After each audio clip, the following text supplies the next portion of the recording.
लग रहा है पूर्णिमा के चांद की तरह आपके दांत चमक रहे हैं, प्लीज बैठ जाइए। हाँ तो भाई साहब मैं सच बता रहा हूँ, एक काम आप कर लेते कि स्टारकास्ट कुछ नहीं करना था, कुंभ में जाना था, 2 लोगों को पकड़ते, हीरोइन के रूप में मोनालिसा और हीरो के रूप में IIT बाबा। हाँ। और आपकी फिल्म सुपर डुपर हिट। एक बार बजा दो तालियां सबके लिए। शानदार है, एकदम बढ़िया है। आदरणीय कर्नल सर बैठे हुए हैं, मैं आपको भी प्रणाम कर लेता हूं। सर में मेरा बड़ा मन था, मैं फौज में जाना चाहता था, लेकिन मेरे को भगा देते थे वहां से हर बार। हाँ। मैंने कहा ठीक है फौज में नहीं जा पाए, मैं पुलिस में चला जाता हूं। तो जब सब मैंने, भाई साहब भी बैठे हैं, आपको भी प्रणाम करता हूँ, प्रोफेसर हैं, ईशान के पापा हैं। और ऐसे अगर माँ बाप हों, माँ भी बैठी हैं, पिता भी बैठे हैं, तो बच्चा ऐसा हो जाता है। अगर हमारे मम्मी पापा ऐसा कुछ कर देते तो आज रमेश भाई साहब जिसके पास बैठते हैं वहाँ हम भी बैठे होते। लेकिन ईशान तुम्हें बहुत आशीर्वाद है। भाई साहब ने कहा कि वो बच्चे को प्यार, बच्चे सर सूरज सर सही बता रहा हूँ, ये आगरा के साहित्य का सौभाग्य है और ये आगरा के साहित्य की देन है, समृद्धता है और आशीर्वाद है कि आज मंच पर दीदी बैठी हुई हैं, आज मंच पर रमेश मुस्कान जी बैठे हुए हैं, आज मंच पर पवन आगरी जी बैठे हुए हैं, आज मंच पर पदम गौतम बैठे हुए हैं, LS अवस्थी यहाँ खड़े होकर काव्य पाठ कर रहा है, और सबसे कनिष्ठ हमारा बहुत छोटा 15 साल का बच्चा इन सबको संचालित कर रहा है। एक बार उसके लिए तालियां बजा दीजिए। यही प्रेम है आगरा का, यह किसी और शहर में आपको देखने को नहीं मिलना, ये केवल आगरा कर सकता है कि अपने छोटों को प्यार दे, स्नेह दे। अन्यथा ईर्ष्या, द्वेष, घमंड किस तरह हावी है वो आप सब लोग जानते हैं हर क्षेत्र में। एक बार तालियां बजाइए। मैं थोड़ा सा, हाँ पीछे से घंटी बज रही है, टाइम हो रहा है। लेकिन मुझसे कहा गया है आज तुम पहले कवि के रूप में, दरअसल होता क्या है, आप तो दीदी बैठी हुई हैं, मेरी बहनें बैठी हुई हैं, आप कभी सब्जी लेने जाएं तो जितने भी फल लेने जाएं, जितने भी ताजे बढ़िया फल होते हैं उनको दुकानदार आगे लगा देता है। हाँ। और उसके पीछे लगा देता है ऐसे सिकुड़े सिकुड़ा ऐसे मैले कुचले से, मतलब फल। तो मैं वही अच्छे फलों में से एक हूँ, मुझे रिप्रेजेंट किया गया और मैं समय भी ज्यादा लूंगा, इसके लिए मेरे लिए तालियां बजाओ एक बार। लेकिन नैलेश भैया इतना ध्यान रहे, वो आगे वाले फल को दिखा के पीछे वाले तो सब बेच जाते हैं, वो आगे वाला ही रह जाता है। दरअसल जो महंगी चीज होती है वो शोपीस में रखने के काम आती है, तो मैं उसी तरह का व्यक्ति हूँ। एक बार मेरे लिए ताली वाली बजाओ यार। हाँ बढ़िया सी। तो अद्भुत कवि सम्मेलन, ये आदरणीय भाई साहब ने, अनिल अग्रवंशी जी ने हमको बुलाया था दरअसल, और सर सूरज तिवारी सर, ईशान, ये सब लोग इसमें सम्मिलित थे और वो स्वयं ही आए नहीं। अब पवन भाई साहब और रमेश मुस्कान भाई साहब दोनों टेंशन में है कि लिफाफा कौन देगा। बड़ी टेंशन है इन दोनों को, ये यही कहते हुए आए हैं। और इसलिए इन्होंने मुझे पहले पढ़वाया है कि कह रहे इसको पढ़वा दो, देखते हैं कुछ रिस्पॉन्स आएगा नहीं, पीछे से निकल लेंगे। तो आप ताली बजाओ अगर इन दोनों को सुनना है तो, ताली वाली बजाते रहो। दरअसल होता क्या है, मंच पर जितने भी कवि बैठे हैं ये सारे कवि चंद्रमाओं के सदृश होते हैं, और आगरा के लोग ये भली बात जानते हैं कि चंद्रमाओं में स्वयं का प्रकाश नहीं होता। आप जो दर्शक दीर्घा में, श्रोता दीर्घा में लोग बैठे हैं वो मार्तंड स्वरूप हैं, सूर्य स्वरूप हैं। और जब आपकी आशीर्वाद रूपी, दाद रूपी, तालियां रूपी किरणें चंद्रमाओं पर पड़ती हैं, तभी अपनी कविताओं से इस पूरे संसार को सुशोभित करते हैं। एक बार अपने लिए तालियां बजाओ। श्रोता नहीं है तो हम कवियों का कोई औचित्य नहीं, कोई वजूद ही नहीं है। ऐसे ही हो जाएंगे कि जिस मंदिर तो बना लिया लेकिन उसमें देवता, किसी भी भगवान की मूर्ति स्थापित नहीं की। तो आप हमारे लिए भगवान हैं, वही मूर्ति हैं। हम आपको प्रणाम करते हैं और हमारा सौभाग्य है कि हम अपने शहर में, अपने नगर में पढ़ रहे हैं। हमारे शहर में खोटा हो सिक्का चल निकलता है। हाँ।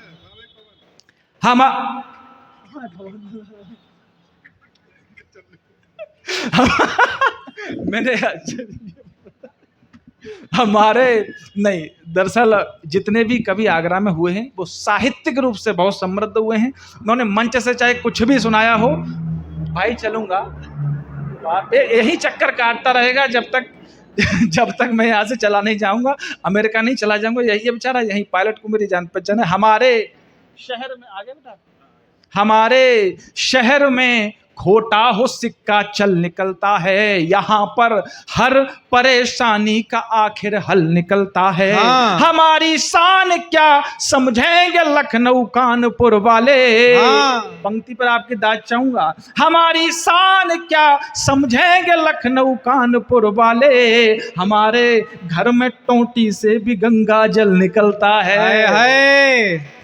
ये आगरा को समृद्ध करने के लिए जिन्होंने इसके लिए प्रयत्न किए, हमारे राजनेता, हालांकि यहाँ पे कोई बैठा नहीं है और वो इसलिए नहीं बैठा क्योंकि उनको पता था कि ममता शर्मा दीदी आएंगी और उनकी बखियां उधेड़ेंगी, इसलिए कोई नहीं आया। मैं प्रणाम करता हूँ दीदी आपको। सारे नेता जो हैं वो दीदी से बहुत डरते हैं, हमने सब ने ये देखा है और उसका प्रमाण हम सब लोग हैं, आप भी लोग हैं। एक बार ताली बजाइए, थोड़ा सा और कार्यक्रम प्रारंभ करते हैं।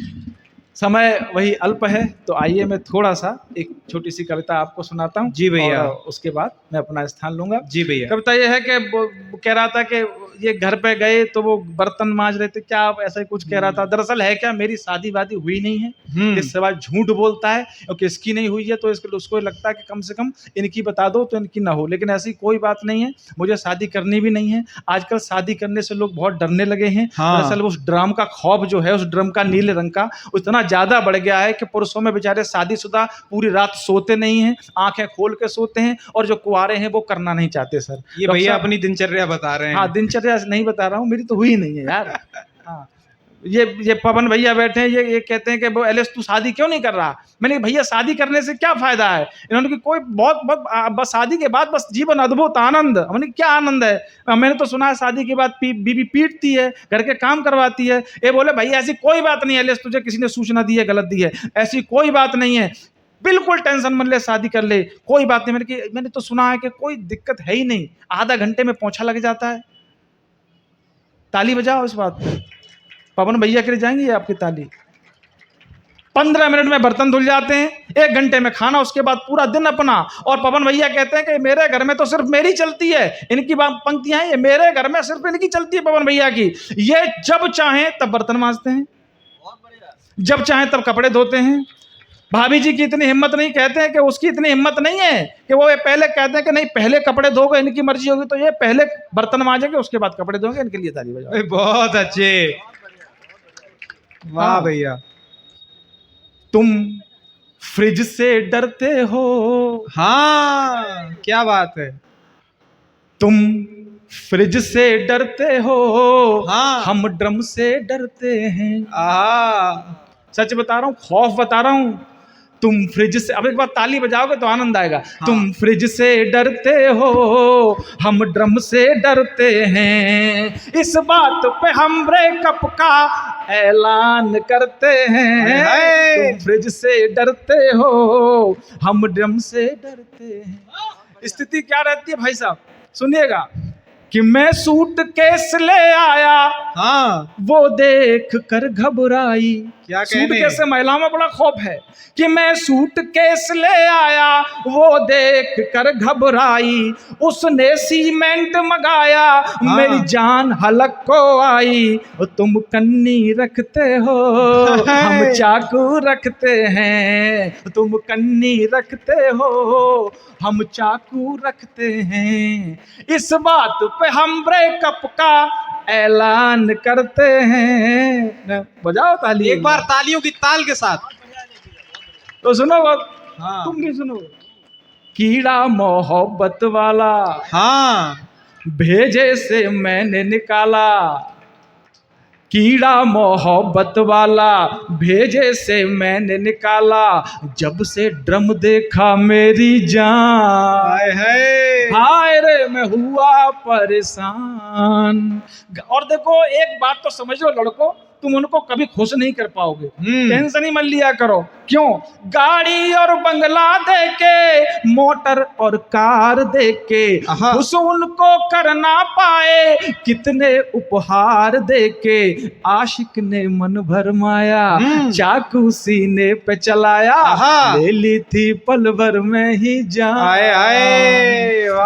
रे मैं हुआ परेशान। प्रणाम करता हूँ भाई, सबसे बढ़िया तुम सुन रहे हो। ये सभी कभी अपने लिफाफा में से तुम्हें पैसे देंगे, तुम चिंता मत करो, ऐसे ही सुनते रहो। एक बार ताली बजाओ इस बच्चे के लिए, बहुत बढ़िया।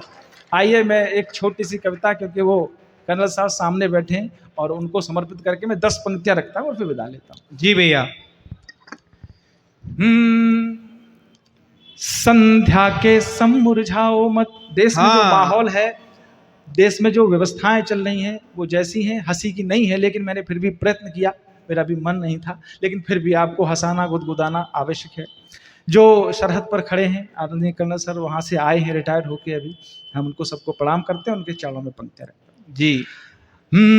संध्या के सम मुरझाओ मत, हाँ। उषा जैसी शोभा लाओ। आदरणीय सरदार जी बैठे हैं, 1.25 लाख ते कड़ा बात ते गोविंद सिंह नाम धरावा, प्रणाम करता हूँ, मेरा सम्मान करने आप ही आए थे। संध्या के सम मुरझाओ मत, उषा जैसी शोभा लाओ। हाँ। क्यों मौन खड़े हो मित्र कहो, मुखमंडल पर आभा लाओ। वाणी में अविरल जोश जगे, धमनी में रक्त प्रवाह बढ़े। करतल ध्वनि से टंकार उठे, शब्दों में नव उत्साह गढ़े। कश्मीर से लेकर केरल तक, अरुणाचल से गुजरात तलक, सर्दी गर्मी बारिश आंधी में सावधान दिन रात तलक। वर्दी पहने सीना ताने, निज हाथों में संगीन लिए। जल में थल में हिम मरुथल में, विद्यादित युद्ध प्रवीण लिए। जब सैनिक हैं सीमाओं पर, जब प्रहरी हैं सीमाओं पर, फिर होकर के निर्भय बोलो, फिर होकर के निर्भय बोलो। अब दोनों हाथ उठा करके, अब दोनों हाथ उठा करके, भारत माता की जय बोलो, जय जय बोलो, जय जय बोलो, जय जय बोलो, जय जय बोलो। हिंदू मुस्लिम सिख ईसाई, हाँ। कहा गया कि उन्होंने पूछा धर्म, पढ़वाई कुरान की आयतें और तब मारा। लेकिन वास्तविकता तो यह है कि उन्हें कुरान की आयतों का पता होता, अगर वो कभी उसको पढ़ के खोल के भी देखा होता, छुआ भी होता, तो वो ऐसा कर ही नहीं पाते।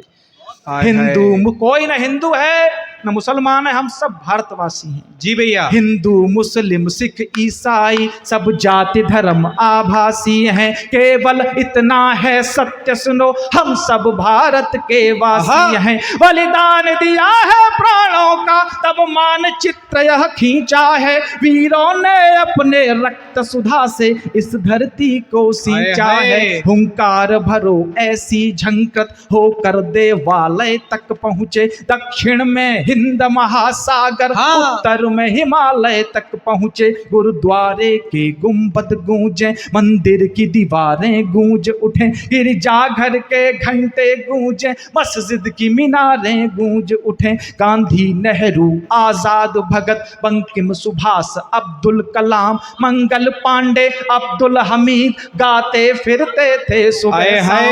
दिनकर की रश्मि रथी पढ़ लो, जय शंकर की भारती पढ़ो। विस्मिल की सरफरोश बाँचो, भारत माँ की आरती पढ़ो। अक्षर अक्षर गांडीबों की टंकार सुनाई देगी जी, केवल भारत माता की जय जयकार सुनाई देगी। धरती अंबर अंबर धरती, बहुत बढ़िया भैया। अंबर अंबर धरती, धरती अंबर सब बोल रहे। धरती, एक बार सबके हाथ खोलें, पूरा सदन। धरती अंबर अंबर धरती, धरती अंबर अंबर धरती, धरती अंबर सब बोल रहे। धरती अंबर सब बोल रहे, फिर कैसा है संशय बोलो। अब दोनों हाथ उठा करके, भारत माता की जय बोलो, जय जय बोलो, जय जय बोलो, जय जय बोलो, जय जय बोलो। अंतिम पंक्तियां पढ़ता हूँ, विदा लेता हूँ। जी भैया। जीवन भर जब भी ये लब खोले, हमने जीवन भर जब भी ये लब खोले, कभी कभी घनघोर, कभी हौले हौले और दुनियादारी की बातें बोले, लेकिन जय श्री राम नहीं बोले तो क्या बोले। आए, जय श्री राम। बहुत बहुत धन्यवाद।